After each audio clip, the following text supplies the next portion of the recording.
Welcome, listeners. Thanks for coming back to the Third Perspective podcast. This will be episode 22 with myself, Satch, and Corey, I guess. Yeah, say it however, man. As long as you're not calling me a profanity, we're good to go. Well, you know what? I'm not gonna. I think it's probably Freudian that I think that I'm you. So that's a good little situation there. As always, our opinions here are expressed our own, and we're definitely professionals, and certainly not screwing this up as we go.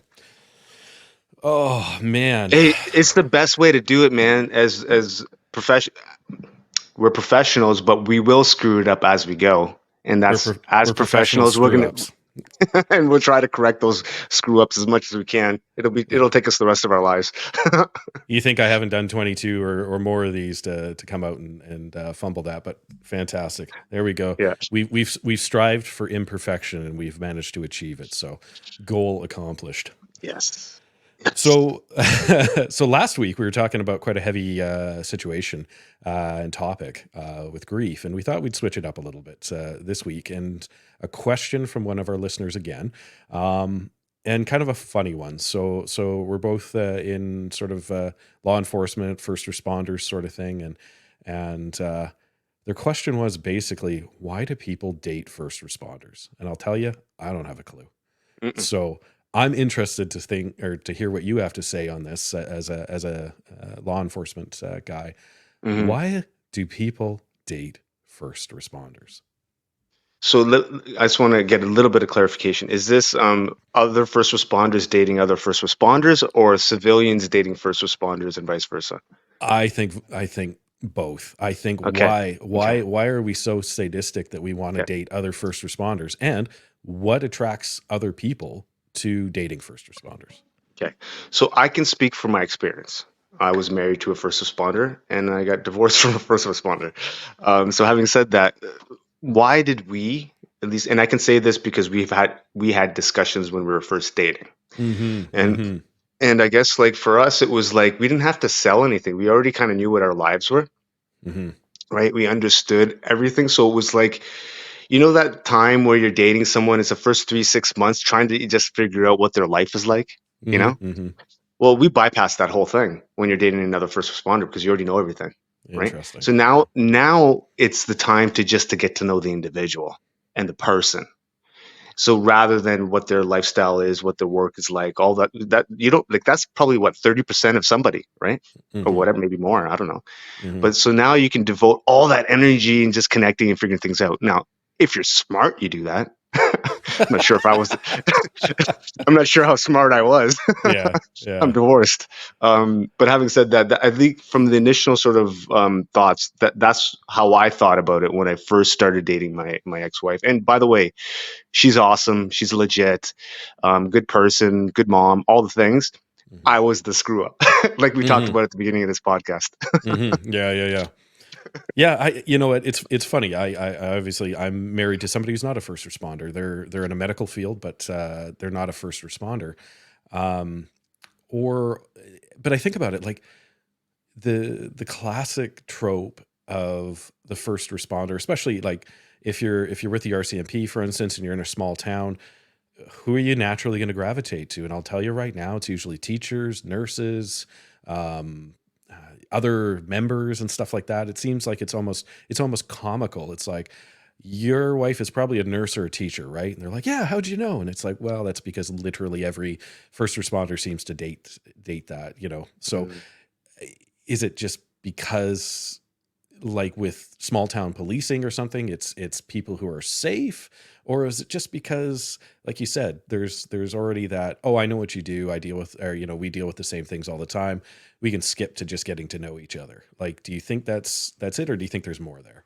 I think there's probably more there when it comes to teachers and nurses. Um, Look, I also think there's an element of security, stability, pension, thinking about Hmm. when you're later in life. If you're thinking, no, we can also s- dissect this even further. So now if you're looking at it from a life partner, or are you looking at it from okay, just having some fun hanging out. Now, if you're Hmm. looking at it from a life partner, you're looking at, oh, well, there's stability, there's pension, there's consistency. They're not going to get laid off. And now we can plan our lives and all these types of things. Hmm. So and that's the same with a teacher, and it's the same with a nurse. And people in law enforcement tend to want stability and want that security and that pension for later in life because we're grinding now. When our pension comes later, we want to be able to know that we can just chill out and just hang out with the person that we want to hang out with, right? Maybe there's an element of that. Yeah. So I mean, man, we could really dive deep, and this could be a long one, but it probably won't. Well, it's funny because you bring up stability, you bring up like pension and all the rest of it, and I'm nodding along and I'm going, yeah, yeah, okay, I can see the stability thing. But then, like, obviously, I'm unique as in, with the RCMP, we move, and so that person, like, my first post was in Surrey. Well, you can easily get a job as a spouse there or somebody who's, not involved in law enforcement. But man, you move up to a small town all of a sudden, and now I'm taking you away from a job that you knew to go to a place where you might not have a job. So it's funny because I'm like, hey, I like you, you're stable, we're gonna have all this stuff, but then all of a sudden, boom, guess what? You're 10 minutes south of the Arctic Circle. Like it's just like I don't know. I think it's like I like the stability, but I'm going to bring you into instability. Like as funny as it sounds, and I Yeah. I can't imagine Well, somebody being super attracted to that. well, so I guess it would be. So if we look at it moving forward, I think those things might change a little bit when it comes to the RCMP, as I think people are getting a lot of the selections of where they want to go now. I Oh think yeah, yeah, that for sure. things are Yeah. shifting. But I think back in the day, for sure. But then, the person that you're connecting with, let's say in your case, I'm sure that your wife had an understanding of what that career meant. Yes. And Yeah, I'm she sure did. you would have probably disclosed that. And maybe some spouses like that. Some Hmm. spouses are like, Shh, that's cool, man. I want to go there. And some, look, if you're in these smaller places, you don't need a double income. So now maybe there's an other element that's way more beneficial. Like one of the spouses could stay home and take care of the kids, and you still have more money that you have enough money and stability, so Hmm. you're able to raise your children rather than having someone else raise your children. So there's Hmm. benefits there. There's a ton of benefits when it comes to working for the federal government as it relates to childcare and then accommodations and all these different things that most people in the civilian space have no clue about. So for example, if you're a full-time, let's say in my scenario, I'll say my scenario, you're full-time law enforcement, both parents, who's going to take care of the kid? Well, now there are accommodations available for those people. You can get a family status accommodation. Oh, wait a second. My ex-wife works 3 days. That's it, but full-time in those 3 days. Hmm. So she could be off for four. Generally, you don't have that flexibility in other environments, right? Because the duty accommodates slightly different. The duty to accommodate within a large organization, you can make things happen. When you're a small company, to accommodate somebody is very difficult. So Hmm. there are a ton of benefits, and I suspect most people don't think about those ones. Maybe I do, but those are benefits, I think. Yeah, I think I probably took about 2 weeks off between both of my kids for time away, so I don't think I fully utilized those benefits like I probably should have. But I'm an idiot. Whatever. But yeah, I don't know. Like it's funny because obviously, I'm into my 18th year of doing this, and so for me, there's sort of more time in my life doing this than there was time not doing this. So i- it's just always kind of been there for me, and but that's not the case for my wife. My wife comes from a law enforcement family, and so she's well aware of it. She's familiar with it. But I think of the people who maybe don't have that familiarity.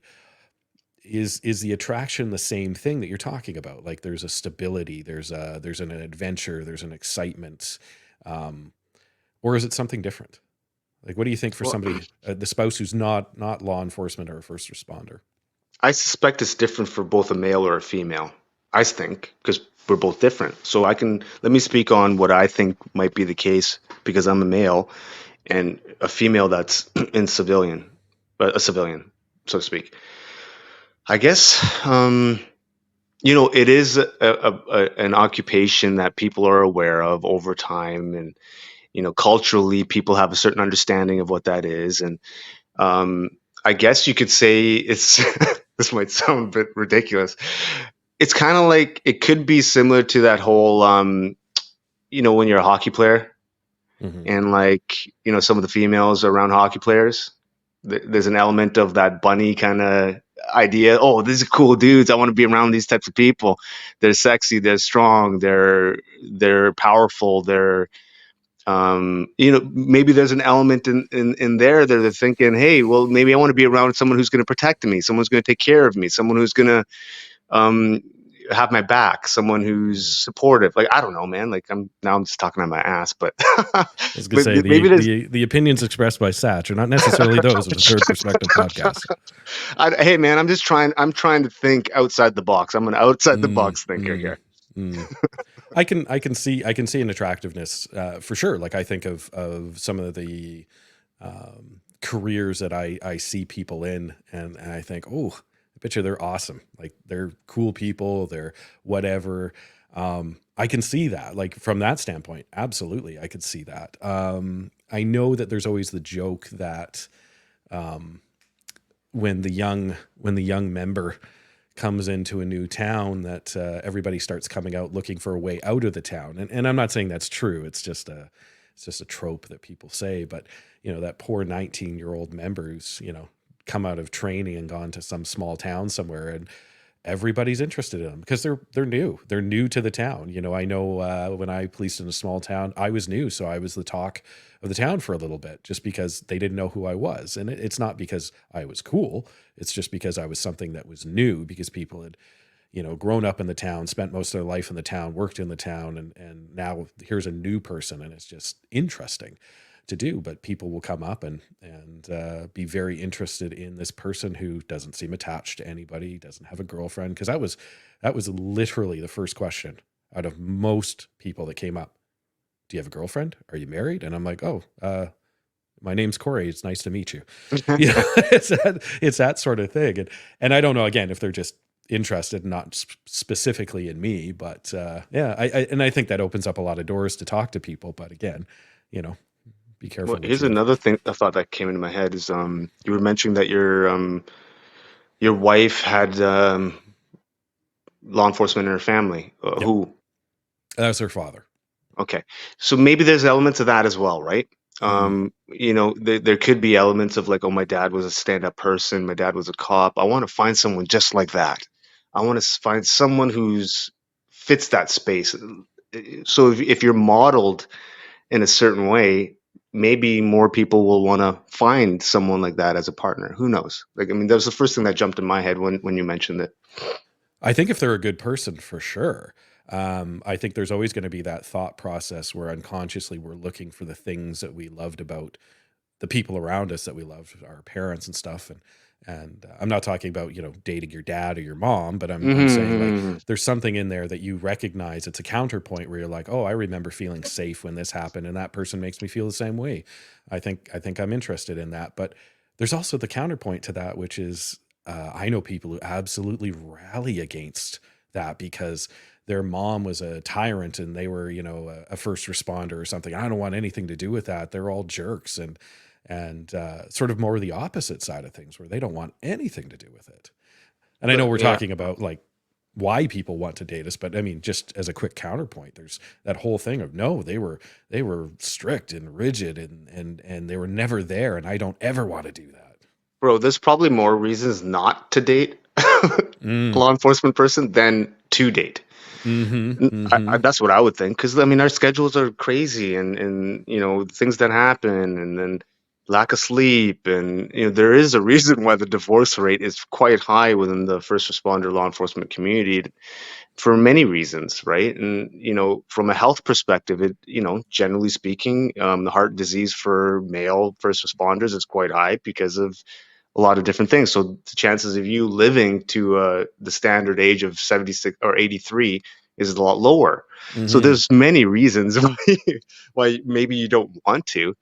But I don't know if a lot of what we're talking is very anecdotal, right? And we don't really know the study, if there are studies, right? We just kind of are just thinking this is a thing. And maybe it's because of the handcuffs. Maybe it's because of, like, who knows? Like, honestly, I don't know, man. I know what it was for me, and it was a level why I got into the career, and it had more to do with all the other things rather than um, the meaning and purpose of the job itself. So it was more of like, oh, the pension, the status, and the stability and security, government job, like all these different things. And I think that is appealing to people, especially a spouse, if you're looking at engaging in a long-term relationship. Because what do look, I'm not a psychologist, but I have read a few things, and one of the top things I think for females that are looking for in a male is a level of stability and security and safety, that they Mm, feel that. Not that they need it, like, oh, hey, can you make me feel safe? But as long as that is established, and I think they tend to have like that safe feeling. It does resonate. I think there is something there. mm. So to draw it back to you, what initially drew you to your previous partner? Mm.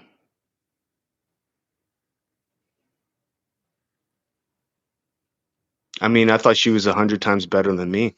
So I Oh. don't. I thought she was. I thought she was switched on. I thought she was smart. It. I thought the career part was just an added benefit. Mm, It wasn't the first thing I thought about. It was more of um, maybe like late, like when before we got married. Those were things that we thought about for sure. mhm. Um, Within the first few months, I thought, okay, she's stable, she's secure career. Okay, that's sorted. Now let's look at these other things that maybe we can address or look at. But honestly, I was surprised she even wanted to get with me, to be honest. So I don't know. I mean, I've got a very similar thing where again it was my wife pursuing me, and I couldn't figure out why she kept coming back. I mean, God, if I had to date me, I'd probably kill me. Like it's I've got more negative qualities I think than positive, but apparently she likes the positive side of things Yeah, and my I want to positive be clear. I qualities. want to be clear though. She didn't pursue me. It was more of me trying to pursue her. But I Mm. want to be clear on that. Yeah, yeah, no, fair enough. Yeah, got to make sure the record's right. But Yeah. I think for me, I think like if because we've had some conversations with it, like my wife and I don't think me being a police officer really had anything to do with it in this particular instance. Um, I mean, maybe there was some stuff there, like we said, that was familiar. She recognized it. She went, "Oh, okay, I understand that." I know when I've been involved with other first responders, like you said, there's that initial period. There's no awkwardness over the job. There's no awkwardness over the conversation. There's almost like a shared experience that we can kind of skip a couple of months, like you said. I think that's a benefit, but does that take away from the relationship as a whole? It's the idea of the sequel is never as good as the first movie because you Mm. already know everything, so you're just right into the action. So there's no development, there's no slow burn, there's no learning a Yeah. backstory. So is there something there? Like, are we losing out by doing that, even though the convenience is there? I think so, man. I mean, look, more time is more time. More Mhm. time exploring is more time exploring. I mean, it's just reality, right? Mhm. And like I'm in a relationship now, and my girlfriend now is not in law enforcement whatsoever. Mhm. Mhm. And I noticed a different vibe in this kind of space now too, right? Where it's like, I think perhaps because for me, I'm in a different headspace now. So Mm. like I'm transitioning out of that. So my Mhm. headspace is very, very different, and I'm not even sure if I could properly be in a relationship with someone in law enforcement, because I understand the some of the issues that are related to it. So it would require probably a significant amount of work. Um, Perhaps it would have to be certain type of person, and I'm not even sure if I'd want to invest that time of effort or that kind of Mhm. effort now, Mhm. because my plate is so full in that regard. If I'm making any sense at all. Oh, yeah, no, 100%. Like as much fun as it was to be involved with other first responders, I am so much happier to be involved with my wife. And specifically for those reasons, because I've gotten to a point in my career where, to be honest, I've got other things that are more important. Like the career is important, don't get me wrong. Just because I say something's more important doesn't mean that it's not important. But there's other things that I want to focus on. And I think that one of the issues with dating another first responder or somebody involved in the field is that they also have their own ideas of how their um, job and career trajectory, which might be more ambitious than yours, is going to go. And sometimes those don't line up. And if you're like, hey, I'm looking at transitioning out for all of these reasons and I want to be less involved, I'll still show up to work, I'll still give my best, but I want to be less involved on the outside. Whereas you want to go in for overtime and you want to take this extra training and um, I think that that can be a stumbling block. And I think that that is sometimes a bit of a relationship killer when it comes to that. Yeah, for sure, man. The overtime definitely can be an issue. I know. And you know what? The availability of the overtime sometimes allows an escape from the actual relationship, which inevitably makes the relationship or allows for the deterioration of that relationship without you even knowing, right? Mhm. So I think Well, you don't have to there, engage, right? right, like in then the other, it's just I found it challenging, and I'm not making any excuses. It wasn't law enforcement that precipitated the divorce. Hmm. So I want to be very clear on that. It wasn't at all. It was just my poor behaviors. And it was my issues not addressing my issues to sort them out. And I used my overtime and other things as a way to not deal with my stuff. So I think for me, I had to be very cognizant. Okay, I want to move forward in a positive direction. What things do I need to do, irrespective of career or whatever, to make those things better? So I just want to be very clear. Law enforcement didn't precipitate the divorce. It was me, behaviors and not addressing. For sure. And I think that's a super healthy way of looking at it. And that probably took a little bit of time for you to come to terms with. I mean, I'm assuming, I don't know, but you're probably much, much different than you were at that particular point, as you 100%, unfold. man. I was, um, I was David Goggins. Like the heat, Mm, the energy, the toxic, the that mm, I was that, hmm. right? So Hmm. and now that I have had time to unpack and process and do the things, man, I'm like, holy man, what was I doing? Hmm. How was I acting? Like I could see it objectively now, but in it, man, I was that guy. And I was that guy that maybe didn't even think I was that guy. And I was like, why aren't people wanting to hang out? Why aren't people kind of engaging or whatever? Hmm. And then I would be like, oh, they're all messed up. What's wrong with these people, man? They're all losers. They're not getting after it, right? So it's I think for me, it's been a good process to kind of navigate through. Yeah, it's the intensity of it all. We're intense when we're at work because we have to be, but we shouldn't be intense when we get home. But a lot of us have that problem of turning that off. And somebody else is like, okay, okay, I see your intensity. Let's see what we can do. I can't match this. Uh-oh, this is going to be a problem. And if you're not cognitive of the fact that you don't need to be David Goggins every second of the day, then people just can't keep up and they feel left behind. I know that's a big one too. Yeah, man. And it's like, oh, well, why aren't you like, forget you and just I'm doing my thing and just keep working, keep getting overtime, keep doing this, keep training, keep grinding, what, blah, blah, blah, blah, all the things. But man, it's really not a sustainable way to live. And I think for me, I think it's important for me to find better ways to navigate my way through life in a way that's more positive and less energy sucking, Yeah. Yeah. right? It's, I it's that energy. I would love to know. So one of the things, like obviously, I met my wife after I was a police officer for a couple of years. So I've always been, she hasn't known me prior to that. But I know in training they talk about, your spouses. They'll try to explain how your partner's going to change. They're going to be different. Here are all the great things. And I hope they're saying, here are some of the negative things, because they tended to sort of gloss over that. And I think that did a disservice. People aren't going to be scared if they have the knowledge and some techniques and skills ahead of time, rather than feeling like somehow they're doing something wrong. But I would love to know from our listeners, anybody whose spouse or partner is a first responder, but you knew them prior to them being a first responder. And what have you noticed? Good, bad, the ugly, all the rest of it? Because I would love to know that. I've heard people talk about it like, oh, they're so much better. And I've also heard people say they're so much worse.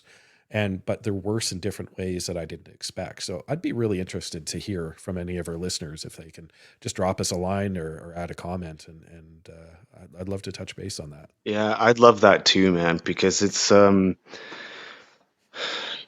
maybe from a side of where we can maybe have a discussion on, look, I mean, a lot of times people in the career were never drinkers, and then all of a sudden they're drinking now, right? Mm, So those are elements of trying to manage something that's going on, right? mm, So, if someone's listening and they want to, you know, let us know, hey, this was what it was before and this is what it is now, or this was the process, this was a transition period, good or bad, please drop us a line. We'd love to be able to engage in that and see how we could navigate through that conversation and hopefully provide some wisdom through us engaging with your question and through us trying to brainstorm or have a conversation through it.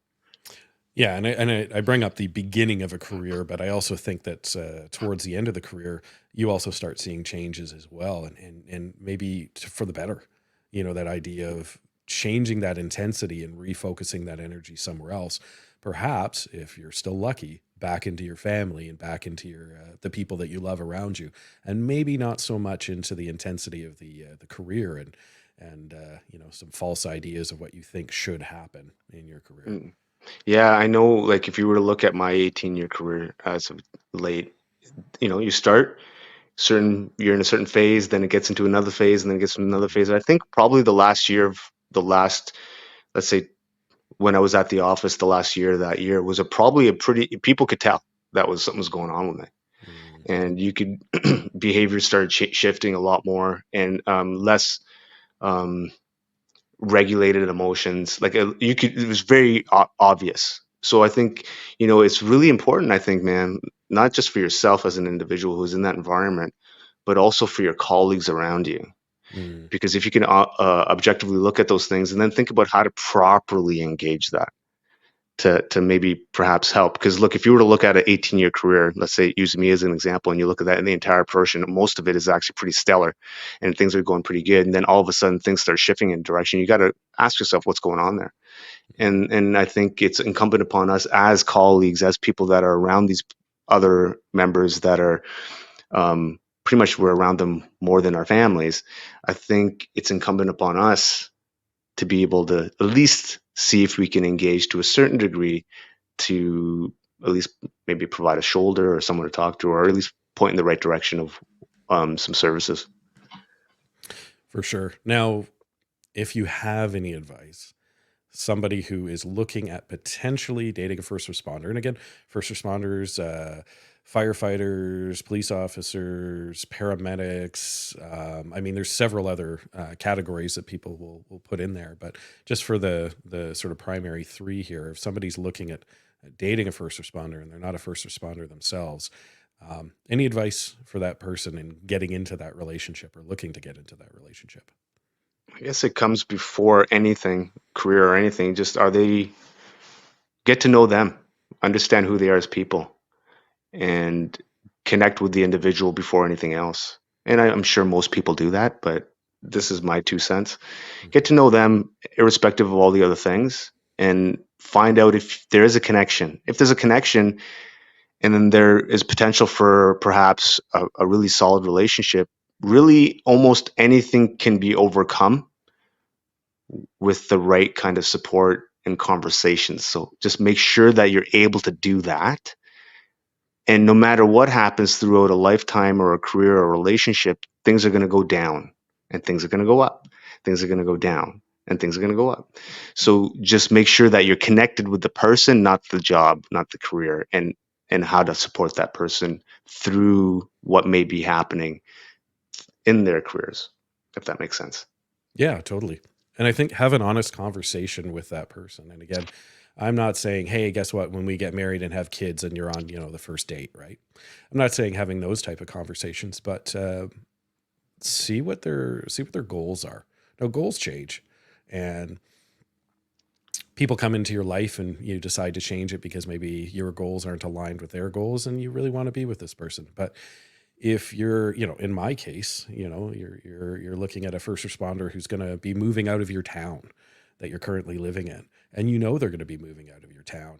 Talk with them. Like, what are you looking to do? If they want to move to 20 different places over the next 20 years and they want to do all this stuff and they're not really interested in having kids, that might not be something that you want if you want to stay put and you want to have kids and you want to drop roots. So don't try to enter into that relationship with the thought process that you're going to change them. You might, that's a possibility, but you're probably going to find that if their goals aren't aligning with yours, you're going to end up with a little bit of heartbreak. So if you can't sit down and have that hard conversation to begin with, which is, hey, look, this is what I'm looking for, and I'm going to be honest with you, and you're allowed to ask what you're looking for.